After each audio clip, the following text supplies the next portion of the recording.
નમસ્કાર મિત્રો, તાજેતરમાં જ ભારતીય નૌકાદળે આઈએનએસ નિસ્તારને સમાવવામાં આવ્યું છે, જેના વિશે આપણે વધુમાં માહિતી મેળવીશું.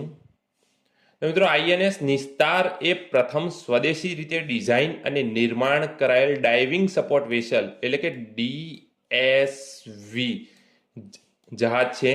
હિન્દુસ્તાન શિપયાર્ડ લિમિટેડ દ્વારા તેને બનાવવામાં આવ્યું છે અને વિશાખાપટ્ટનમ ખાતે ભારતીય નૌકાદળને 8 જુલાઈ 2025ના રોજ આપવામાં આવ્યું હતું. ભારતીય રજિસ્ટર ઓફ શિપિંગ એટલે કે આઈઆરએસના જે નિયમો છે વર્ગીકરણના, એના અનુસાર આની ડિઝાઇન તૈયાર કરવામાં આવી છે. આની કામગીરી શું રહેશે? તો ઊંડા સમુદ્રમાં ડાઇવિંગ અને બચાવ કરવાની કામગીરી રહેશે. નિસ્તાર શબ્દ ક્યાંથી આવ્યો એની વાત કરીએ તો સંસ્કૃત ભાષામાંથી લેવામાં આવેલ છે, જેનો અર્થ બચાવ અથવા મુક્તિ થાય છે. આઈએનએસ નિસ્તારનું વજન 10,000 ટન છે, જ્યારે એની લંબાઈ 118 મીટર છે.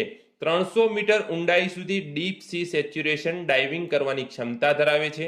75 મીટર ઊંડાઈ સુધી ડાઇવિંગ કામગીરી કરવા માટે સાઇડ ડાઇવિંગ સ્ટેજ ધરાવે છે. આ જહાજ ડીપ સબમર્જન્સ રેસ્ક્યુ વેસલ ડીએસઆરવી માટે મધરશિપ તરીકે પણ કામ કરશે. પાણીની અંદર સબમરીનમાં કટોકટીની સ્થિતિમાં કર્મચારીઓને બચાવવા અને બહાર કાઢવા માટે કામ કરશે. આ જહાજ 1000 મીટરની ઊંડાઈ સુધી ડાઇવર મોનિટરિંગ અને બચાવ કામગીરી કરવા માટે રિમોટલી ઓપરેટેડ વાહનોના સંયોજનથી સજ્જ છે.